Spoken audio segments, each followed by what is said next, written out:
Very good evening, everyone. Welcome to a very special hashtag Disruptive Education live session by Global Education and Training Institute, or GETI. This disruptive education movement has been conceived with a grand vision of gathering global education leaders under one platform to brainstorm on and charter perhaps the next quantum leap in education. We, of course, invite your participation. This evening, I'm delighted to host Alfie Kohn, whose books have fascinated me and whose ideas have made us think deeper and harder. Alfie Kohn is the American author of 14 books on education, parenting, and human behavior. This includes Punished by Rewards, 1993, Beyond Discipline, 1996, The Schools Our Children Deserve in 1999, Unconditional Parenting in 2005, The Homework Myth, 2006, and The Myth of the Spoiled Child in 2014. He has written for many education periodicals and has appeared twice on Oprah. A leading American news magazine has described him as perhaps this country, that is US's, most outspoken critic of education's fixing on grades and test scores. Kohn works with educators and parents around the world. He lives actually in the Boston area and virtually at www.alfiekohn.org. So that's ALFIEKOHN.org. Here I should mention that I had the privilege of inviting Alfie in 2015 to the Ed Leadership International Roundtable in Lucknow, which I have been hosting every year, to provide a platform for creating those critical conversations that lead to meaningful change.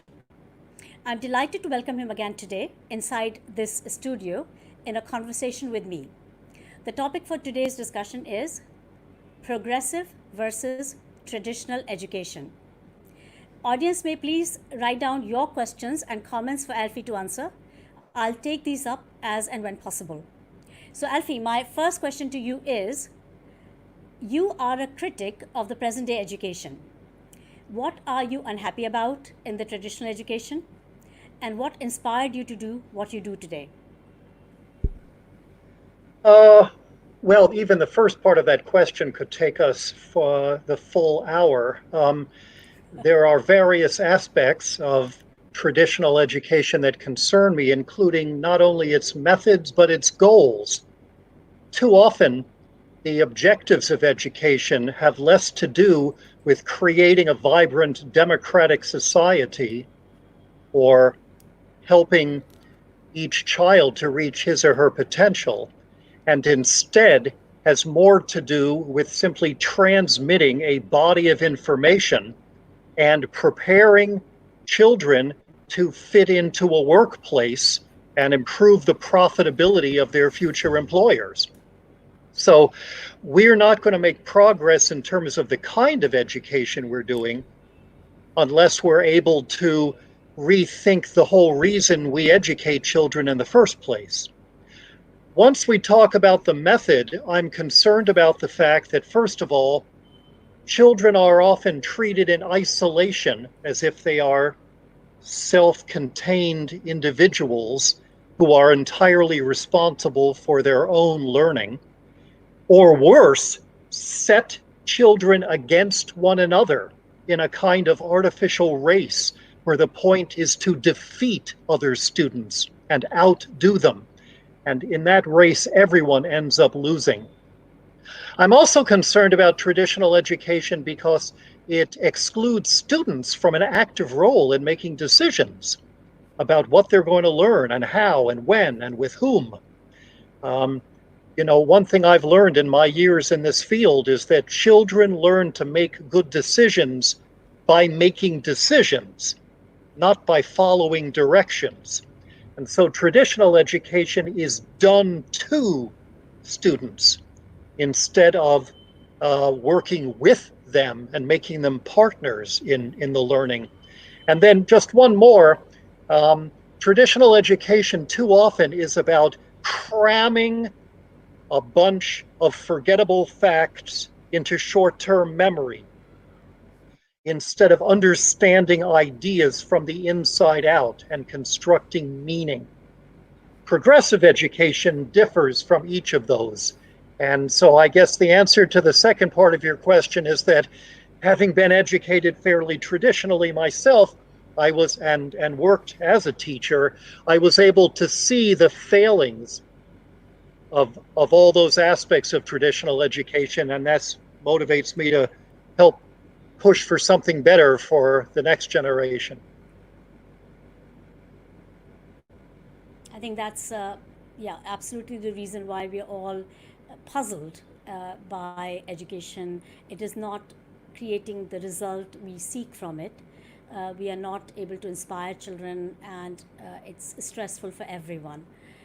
So I can see why and how then you got to this point of writing about a vastly different education. What would you say are your top 5 ideas for change? Because we don't agree with the past. So, what is a progressive education in your view, and why are those 3 to 5 ideas necessary to bring about in present education? Well, just flip what I just said as an indictment of traditional education, and you have the answer to your question about what I think progressive education can do instead. It can be collaborative, which is to say, students can learn with and from one another rather than alone or worse in a competition against their peers. They can have more to say about their learning, so it is truly a student centered kind of education. Um, Emerging from their questions about the world, not from a prescribed, prefabricated list of facts or skills to be transmitted to them. Um, and it can involve a deep level of understanding of ideas.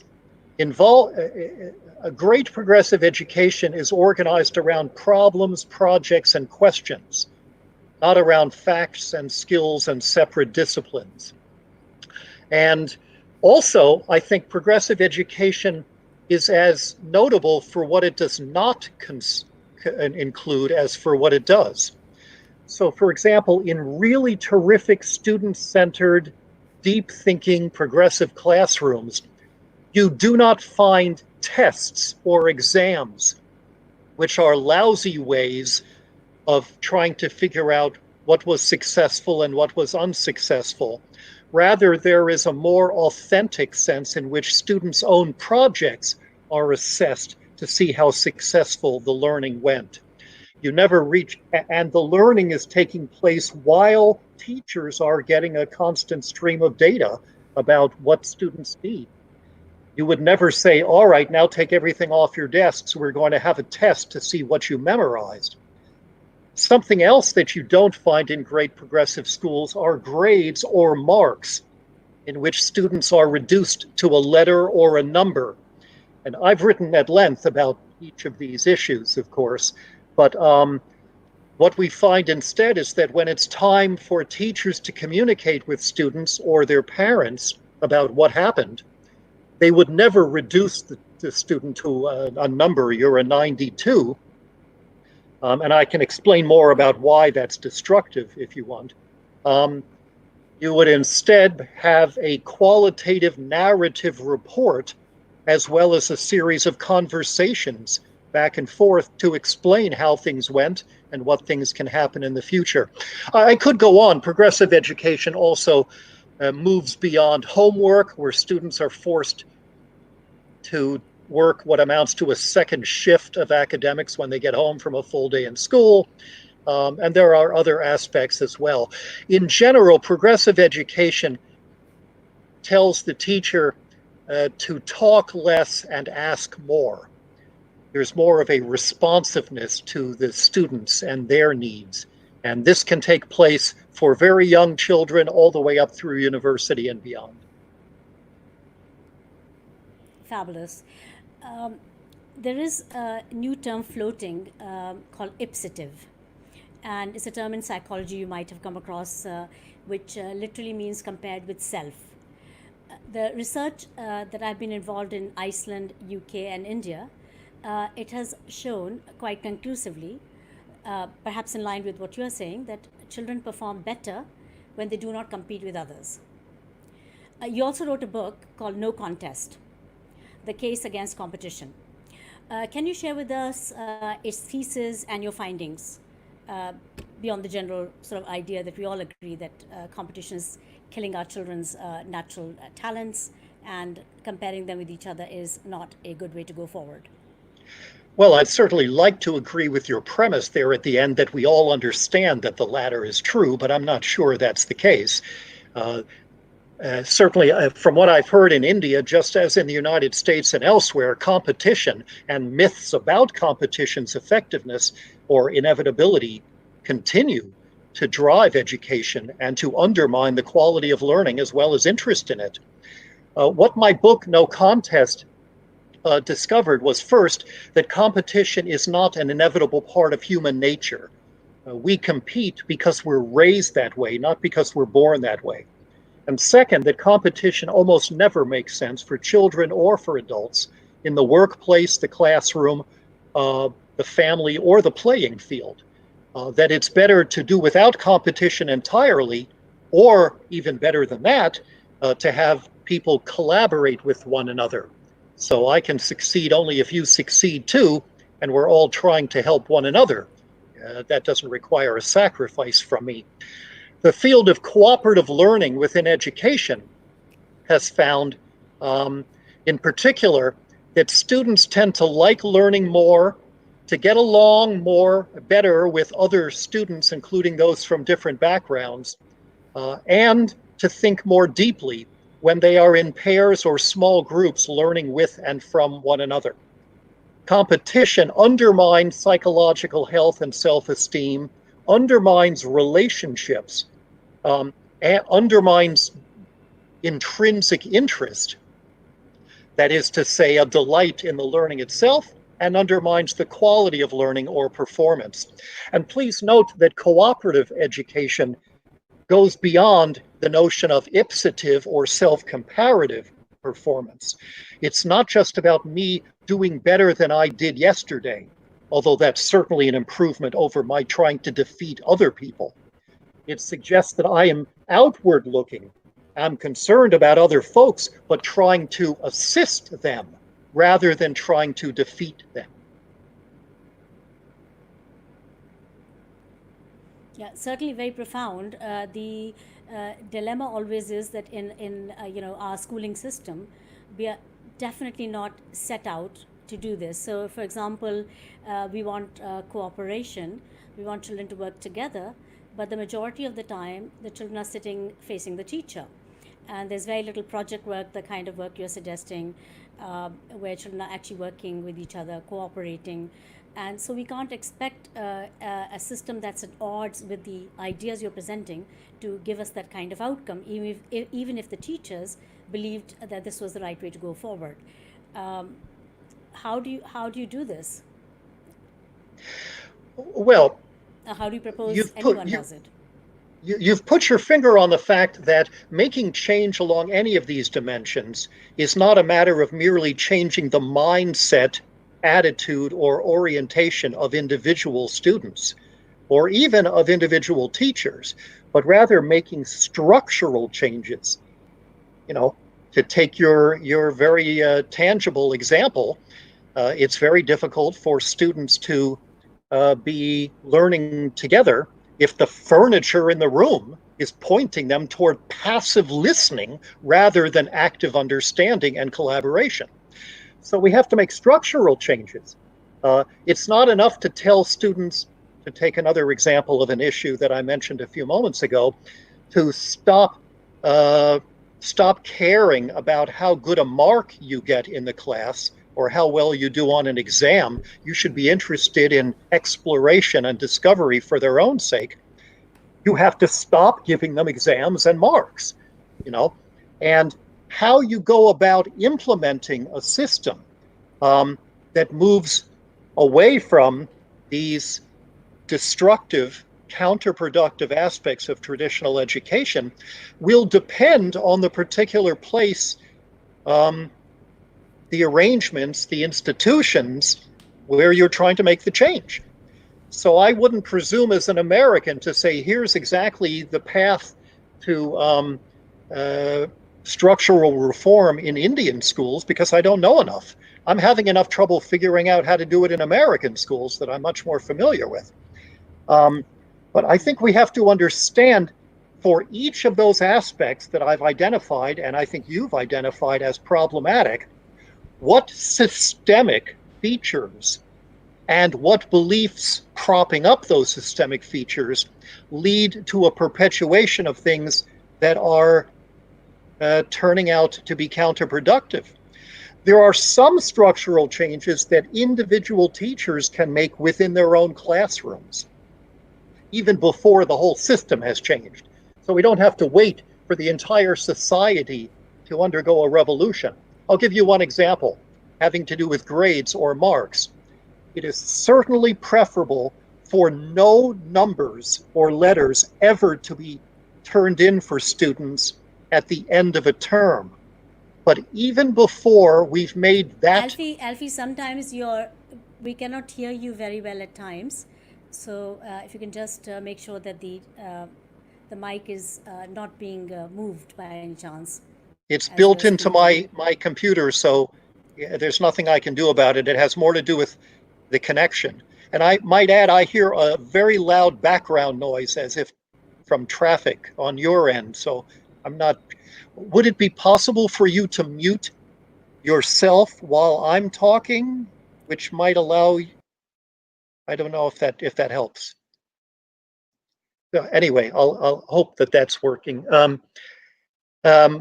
So what I was saying is an example of where we don't have to necessarily wait for the whole system to be reformed or replaced in order to make structural changes within individual classrooms.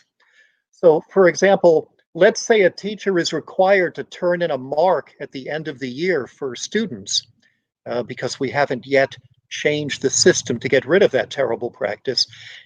In the meantime, teachers can make sure that they never put a number, a numerical rating for students on individual assignments. So we can help students forget about grades for as long as possible, as much as possible. Only write a comment and only have conversations with them to give them feedback. Right. Sometimes we worry about comments as well because they tend to be subjective. And not necessarily every teacher is as warm and caring in the comments they make. I've seen a lot of young kids getting the feeling their teacher doesn't like them or that they are not good enough in relation to others, in spite of the fact they're not getting a mark. What are your thoughts on that? Well, my first thought is a numerical rating based on an exam is just as subjective as a teacher's comment. It merely hides or camouflages the subjectivity within a numerical framework to make it look objective and scientific. I can speak much more about the ways in which that's true. However, I think you're quite right that the absence of exams and marks, while necessary for improving assessment, is not sufficient for that purpose. We must simultaneously be moving to help improve the quality of teaching and the importance of that caring connection between students and teachers. And there's no easy shortcut for how to do that. But you can't, as people who consider themselves administrators or consultants or educational experts, we can't reach through the teacher to create a more progressive, responsive, constructive educational environment by mandating certain practices to bypass the teacher. You can't create a teacher-proof curriculum. There's no shortcut. All we can do is work with teachers in order that they can work with students. But ultimately, we're going to have to rely on the teacher's judgments and help to improve that process rather than thinking we can avoid it and put the teacher to one side.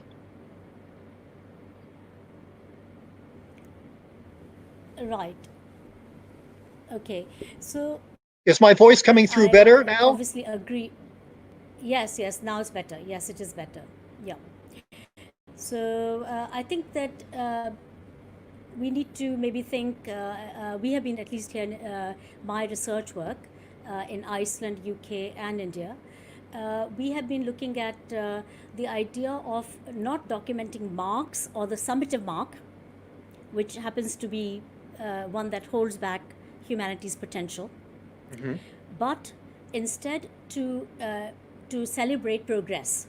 So we use that data not to convey to the child where he belongs in a rank within a class, or where the child is, being invariably, directly, indirectly, being compared with the other. So, if the summative information is used by the policymakers, that's well and good, but not with the child. So, some data is needed to know where children are going. Are they making progress? Are there certain things that they need early intervention in? What are the things that they need help with? There has to be some metrics, some kind of standard by which we can measure that that we're right, we're on the right track as teachers and as policymakers.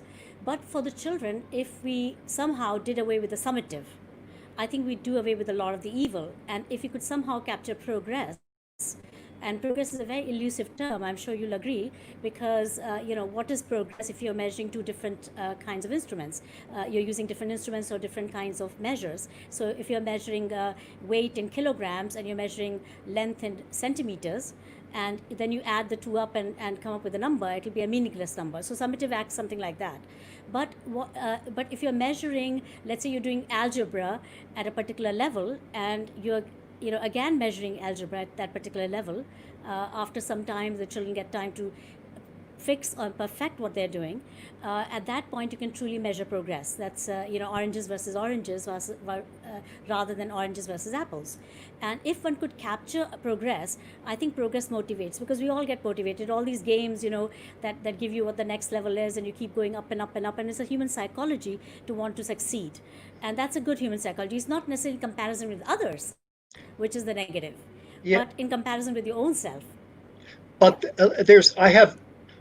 I appreciate your desire to get rid of some of the worst features of the status quo involving summative measures and competition. But I would go much further than you, because I think the things you are identifying deal with only the peripheral minor problems with the current system. First of all, it's not well and good for sources outside the classroom to look at summative approaches, because that can lead to bad policies. We need to do away with those completely, not just shield them from the child's eyes. Second, the question is not how can we measure more effectively. The question is why we would continue to reduce to numbers what should not be reduced to quantified measures at all. In other words, even if you just compare me to myself, if you're doing it in a numerical way, you are missing out on most of what matters. Learning at its best cannot be reduced to numerical terms by any measures, even if they're apples to apples, and even if they're shown only to outsiders. Third, what matters about learning is not how many more facts or skills I've acquired in, say, algebra, but the extent to which I have been able to construct meaning around the idea of algebraic variables. So to that extent, if you're using the same status quo exams to measure, even on a formative basis, improvement or progress, you really haven't made much improvement in the whole system. And finally, and this may be the most important point, Educational psychologists have found that the more you get students to focus on how well they're doing, even formatively, even qualitatively, even ipsatively, the more they're focused on their, uh, their achievement, their progress, the less likely they are to be engaged with what they're doing. So even improvements, getting away with doing away with competition and so on, if students are still asking the question, how am I doing? Then they are less likely to be excited by, focused on, and making improvements in the learning itself. Most of the time, students should not have to be thinking about their own improvement. They should be completely focused on why authors use this way of grabbing a reader's attention, of why a scientific experiment works better when you set it up this way and not that way, on why these patterns in Indian history seem to turn up over many centuries. It should be about levels of understanding, not about degrees of improvement and success. I think these are definitely breakthrough ideas. How and when will we get to it? Where do you see examples of such an education being implemented? Is there a longitudinal study to show its impact? Yes, there are a number, and my books are filled with bibliographies pointing people to studies. I would particularly mention the book I wrote called The Schools Our Children Deserve, which has a very lengthy appendix filled with studies. Um, Unfortunately, most studies in education, some of them sadly conducted by economists who don't even understand learning at all, but most studies in education still use standardized tests as the outcome variable for achievement or success, and those are useless. They're not just bad in terms of the effect they have on children. They're not just bad in terms of the effect they have on educational policy. They're useless when researchers use them to see whether doing X instead of Y is preferable in education. Because it is, and I want to say this as clearly as I know how, often you can raise scores on standardized tests while reducing the quality of the teaching and learning.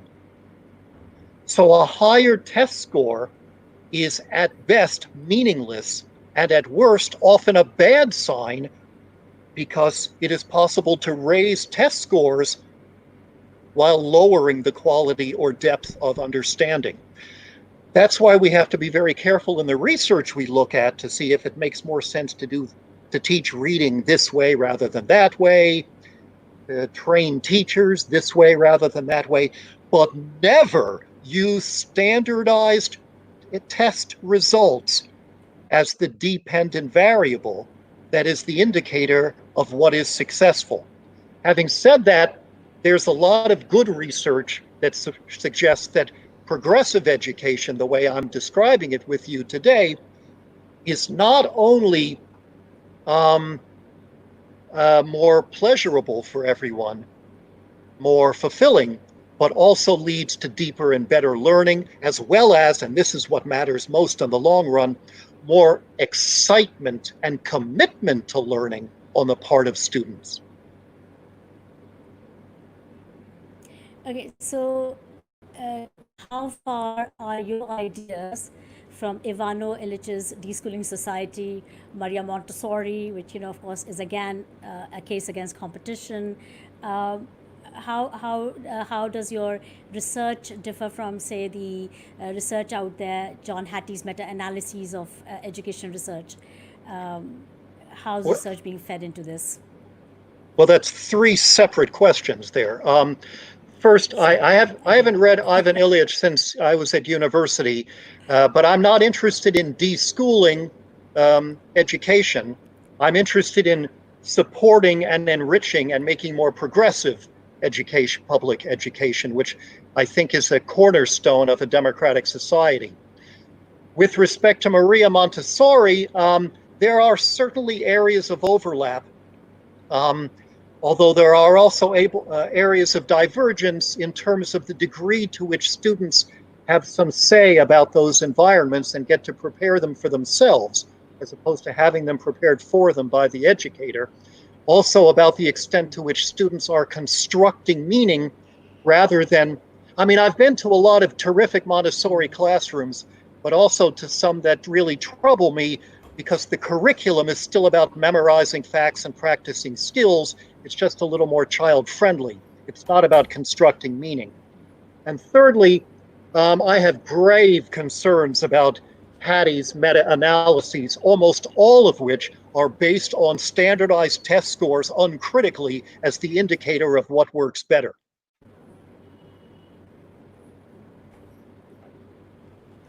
Wow. Okay. I totally understand where you're coming from. And I can see that if we want to create a more humane world, we need to think deeper and go back to the drawing board, as you probably are doing, which is thinking vastly different about what are the outcomes from education. Here in India, we have been discussing about outcomes-based learning. In fact, we had our national curriculum framework in 2005, which has been looked at recently as a new education policy.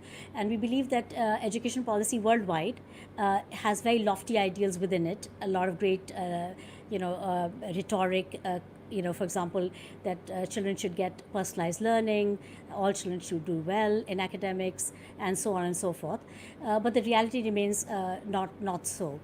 What are your views in particular about outcomes-based learning? Because that's what I think the new education policy is really focusing on here in India. It depends what the outcomes are. Most of the time when I've seen outcomes-based learning and I peel the top off to look underneath, I find it's still behaviorist. It's still about training students to progress along quantitative measures toward acquiring more facts and skills. It's not about empowering students in a meaningful way. They don't get to determine what the outcomes are. It's not necessarily about thinking deeply about questions that matter. And it's not about creating a fundamentally democratic system where the ideal is to help all students to become successful.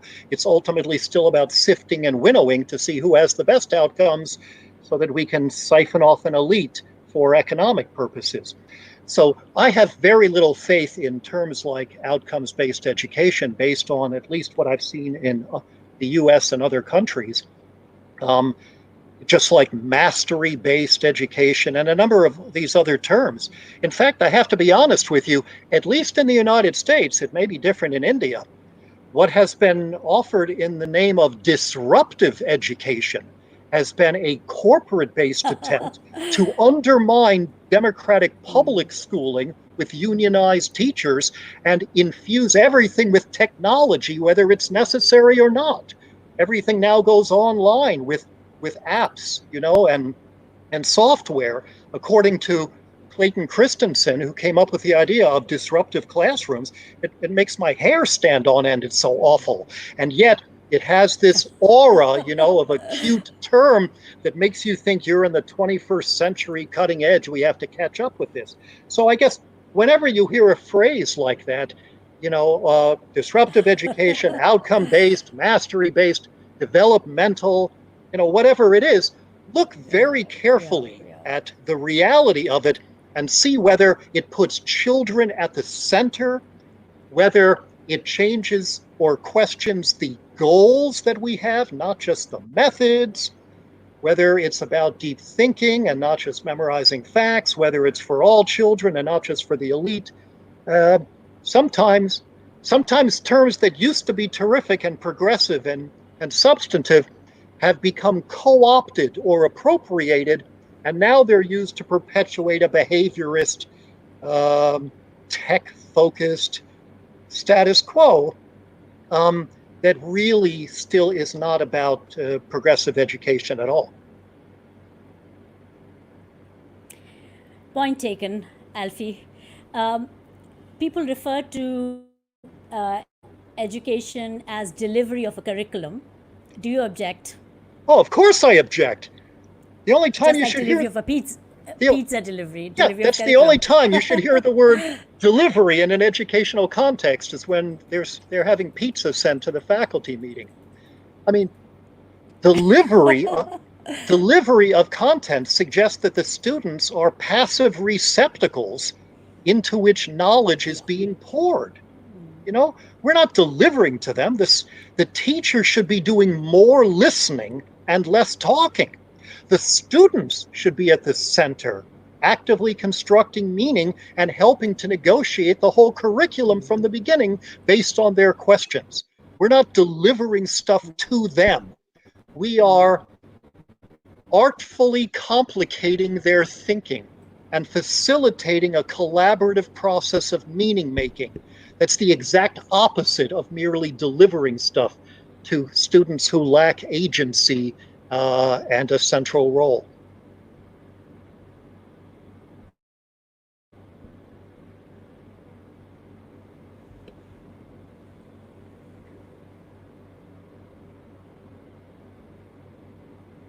So, I think for a minute I'm not able to hear you, Alfie. It could be Can you some hear me internet now? issues here. I wasn't Uh, speaking. yeah, I can hear you now. Yes. Okay. Oh, Right. Go ahead. we're about to come to the Yeah. close of the time that I have available. I'm not sure if you have questions from people watching this who are interested, or how should we wrap this up? Yes. Yes, we do. Yeah, we do. I just wanted to ask you about one very important book that you've written, and I'm really an ardent follower of yours of that. I've been promoting this idea everywhere and referring to you. This book is called Punished by Rewards, and I really do believe that children need to be talked to differently.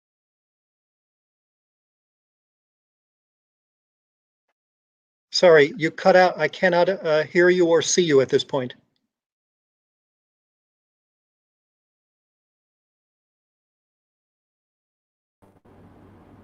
Oh, now I can see you again. So something to do with the internet. So basically, I think that the languages teachers often use, I mean, it's not just about marks, and of course, those are fundamentally important. They prejudice our thinking so very much. But the languages that the teachers often use in the classroom could be vastly different, and all this, awards and rewards and praise, and how they act as short-term motivation for the children. You've had a lot to say about that, and I think this will really revolutionize the way the outcome of children, because if they believe in themselves, if they believe the teacher believes in them, then perhaps this could lead to a longer term better outcome. So please do share with us, with our audience, that particular thought process. I think it's very, very powerful. Well, the extent to which teachers believe in students is completely separate from the question of whether rewards are being used, and rewards in terms are different from awards. There's a lot to tease apart here in just a few seconds, but in that book, I review a lot of evidence to suggest that even if there is no competition, even if there's no award, which by definition means if you get it, I can't, and we're set against each other, even if all of us could get good grades or recognition, that's still a problem because it is what psychologists call extrinsic motivation. I'm learning or behaving in order to get a reward or avoid a punishment. Overwhelmingly, research finds that the use of rewards, just like punishments, carrots like sticks, are not only ineffective but counterproductive. And I will try now to summarize more than 100 studies in one sentence. The more you reward people for doing something, the more they lose interest in whatever they had to do to get the reward. So if you give children a reward for reading a book, they come to see reading as less interesting and are less likely to want to continue to do it in the future. The same thing is true for generosity and caring. If I reward or praise students, because praise is just a verbal reward, and say, good job, I like the way you dot, dot, dot. If I respond to children that way for being nice to other people, I have actually undermined their concern about other people.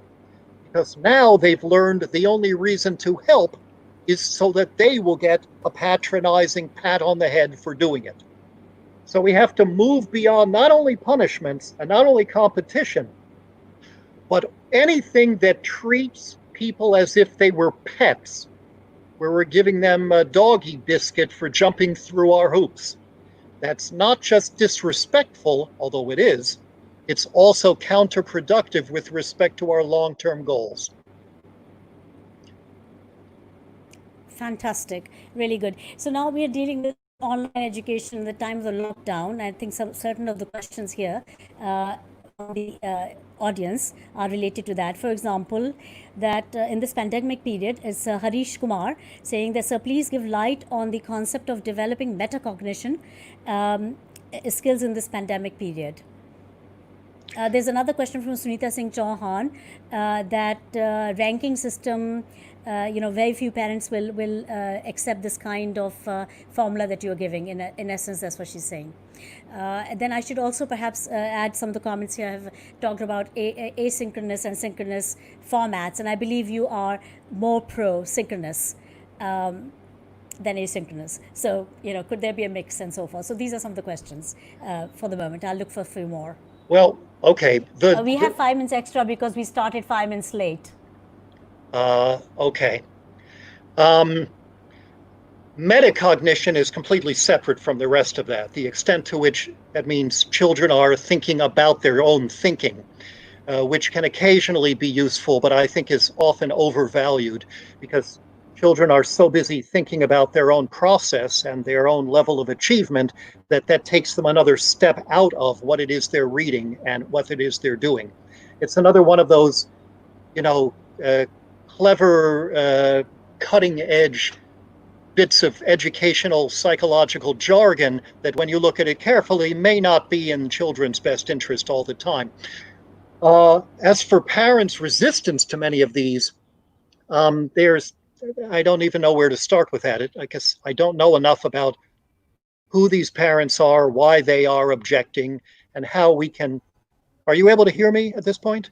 Am I coming across?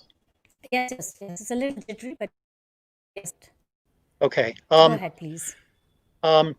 Something for parents as well as teachers who resist. You spoke about teacher resistance at the beginning of the hour, is to invite parents and teachers to think about their long-term goals for their children, how they would like them to turn out in the long run.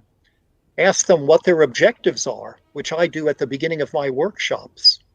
And then try to point out that many of the things we assume are good educational strategies are getting in the way of our own long-term objectives. Rather than just telling them, research says you should do it this way instead of that way. As for online learning, yes, I have grave concerns about this. You cannot have that same connection that you can in person. And asynchronous education online typically has meant that the teacher posts a lecture that students can watch at their leisure. There are certain equity-based explanations for why we're doing that. If you expect everybody to be online at the same time, you may be excluding some students who just don't have that option because they lack access, or at least access at a particular time. But all of the things that I began with, I think that describe really high quality education, giving students a lot more say about what they're doing and learning, making it more collaborative, doing it more about thinking than merely memorizing, all of this stuff. Our very, very challenging response here has to be to figure out how to do as much of that as we can if we have to be online. So the educational objectives, the basic framework hasn't changed. It's just that now it becomes even harder to do it. And how we support people in how does the teacher, for example, begin an online course by doing more asking than telling? if it's going to be asynchronous, how do you figure out how to have the students at the same time talking with one another, even if it's not the time when the teacher is present? You have to be really innovative to try to minimize the inherent limitations of online learning. That's about all I can say in a few minutes. So you're saying that real-time follow-up, social time, social emotional check-ins are kind of more, these are not supported by asynchronous learning environments. Do you think that the online education is a short-lived thing that is, in the time we are going to be accepting as a mode of connecting with the children, and that over time this will just vanish and be back to square one? I fear not, for two Or should we be reasons. back to square one, or should we Yeah, integrate? right, right. I would like to see it minimized, to be used only on rare occasions when it's necessary, but I fear that it will continue after the pandemic for two reasons. One is, in some ways, it's cheaper and more efficient, certainly at the university level. I think universities in the United States are going to be switching to this because they're under financial strain. And that's never the right reason pedagogically to do something, just because it saves the school money.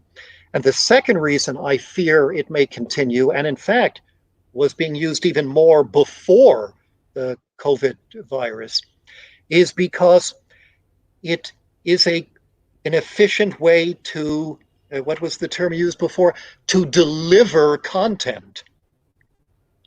So if it continues, it's because we don't understand the inherent pedagogical limits of a model that says, open wide, here comes a bunch of facts. If that was all learning is passively absorbing information or knowledge, then why would you ever bother to go to a school? You know? And why would you have someone trained in pedagogy when you could just have someone trained in science to teach science? Because you don't have to know anything about learning. Learning is just sending information. Online instruction can be, if it's done efficiently, a good way of transmitting knowledge. It is not a good way of promoting thinking.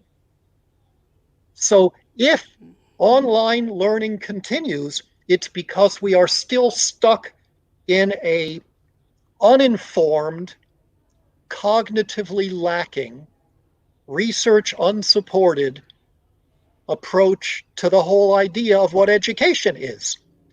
The good, meaningful kind of learning is very, very hard to do online. The lousy, superficial delivery approach to instruction is easy to do online. So I fear that online will continue. But not necessarily always for the right reasons, as you say. So Well, I think drawing to a close, I just want to read out a statement from a Sanyogita Sharma. She's written that the psychologists say that praise for a specific behavior locks that and helps children form habits. So what my thought is that, something like this, which is so profoundly thought of differently by educators and people around, even the parents, tend to praise lavishly. And this yields, as you have said in your book, short-term behavior, and it doesn't lead to long-term intrinsic motivation within the child. So I think these are things that require a lot more deliberation. You've touched upon so many, path-breaking thoughts and ideas, so many breaks in our own thinking, a paradigm shift. I think we need to look at it very, very much more than just a 45-minute session with you, Alfie. Maybe you'd like to make a few final comments as we bring this wonderful session by you to a close. well, with respect to the question, or actually, sadly, it wasn't even a question, it was a statement about praise locking in a behavior. That is a 100-year-old model based on training rodents and pigeons. The idea that you can lock in a behavior is exactly the kind of thinking we need to move beyond, because we should not be concerned just about behavior. In fact, the more often you see or hear the word behavior in a book, article, seminar, webinar, the more worried you should be, because behavior is only about the superficial actions, what's on the surface, whereas what we need to be concerned about are the motives, the reasons, the values that underlie and inform the way children act. Research finds that it's not just that praise is a problem when you do it lavishly, as you said, or the wrong way, or on the wrong schedule. The problem is with the whole idea of trying to reinforce behaviors rather than be responsive to the needs and interests of children. And for those who are interested in learning more, as you say, than can be provided in 45 minutes about these ideas, especially for those of your viewers here who are a little upset or disoriented by some of what I've said, because it intentionally shakes it asks more radical questions. I would encourage them to visit my website, alfiekohn.org, which, in addition to containing information about my books, also has lots of free articles and blog posts about each aspect: praise, rewards, competition, technology, homework, and many of these other things that in turn will lead to the work and research of other people from whose labors I have drawn. And I appreciate this opportunity to shake people up and point them to more thinking that will hopefully lead to structural changes in our educational approach. Yeah, absolutely. I'm seeing a lot of thank yous coming in to you from the audience. In particular, I'd like to highlight Stella Fernandez, who's listening in from Singapore, and there are many others here. So thank you ever so much, Alfie, and for sparing your time to share all these wonderful ideas. I think we need to read your books. We need to understand what you're saying, and we need to really discuss those things in our teacher forums again and again, and try to bring about profound change in the way we conceptualize and think about education, and the way we implement it in our classes and in our schools and in our hearts. So thank you so much indeed, and really appreciate your time with us today. Thank you so much for your interest. Very, very much. Goodbye.